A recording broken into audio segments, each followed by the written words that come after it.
So now I'm going to demonstrate how to prepare a project for exposing and exporting to media servers or for a standalone application.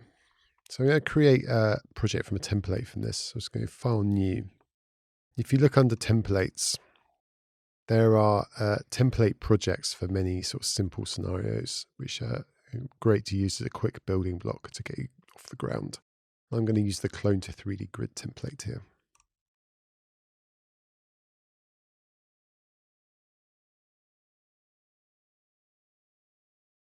So this just gives me a simple cloned grid with some effectors on it. Now, if we look at the plane effector here, then moving it around makes the clone scale up. So while I'm going to expose that value so it can be edited externally by the media server, and then expose this project to the media server. So I can take any parameter in Notch and go to the little question mark icon by the parameter, and I can expose it by clicking Expose Parameter. And then that gives it a name and a group and a unique ID. If I press OK and go into the Expose tab down here, then you can see the name and group of the property that have been preserved. And I can expose more parameters. So let's expose the Y value from that as well, and the Z value from that, like so. So these values will now be exposed to the media server so they can be keyed independently. And each property has a min and max range. So if I set these, if I don't set them, they will be left at the media server's default range. If I can explicitly set them to say -5 to 5 in this case.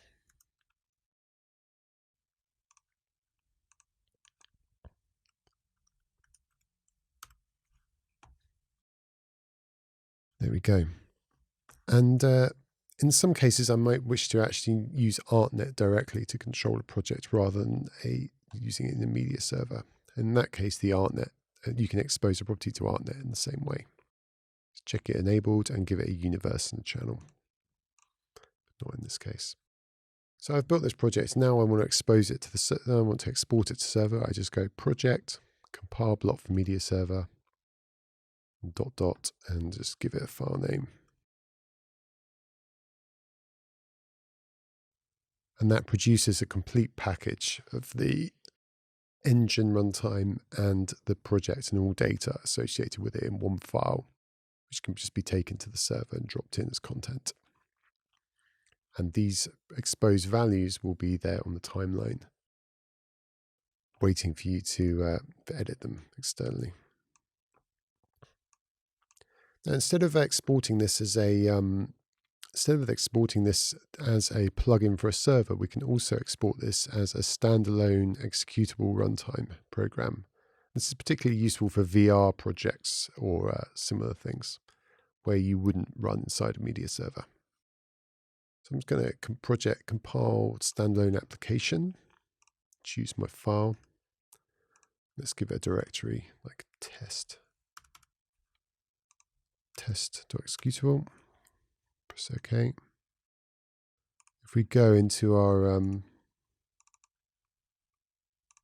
test directory, you can see that it's created for me an executable, which I can double click to run.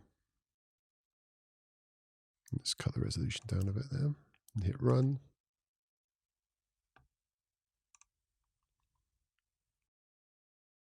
Allow firewall.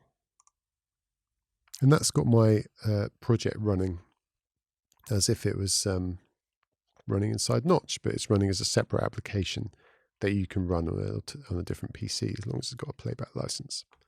So that package can just be taken, just those two files, can just be taken and moved to any other computer with a Notch playback license and it will run. It's a complete package with everything you need in it. Now, if I want to edit this scene, so often these projects, when they're run, they're actually running on a projector or a stage setup or LED or a VR headset, for example, and you want to edit the project while looking at it in situ. And one way to do this would be to expose a load of parameters to a control environment like the media server that's running the project on the screen, or to ArtNet or similar.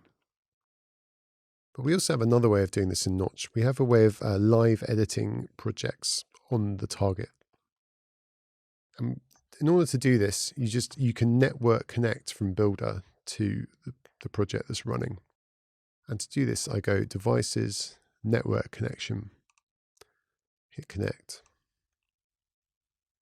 And this gives me a list of all the running Notch exported projects, including plugins and in media servers and standalone applications that are running on the target IP address. And this is only this one executable at the moment, so I can press OK. And now I'm network connected to that application. If I just try and shrink this window down a bit. Now you can see that any of the edits I apply on here will be in Builder, will be transferred to the target application.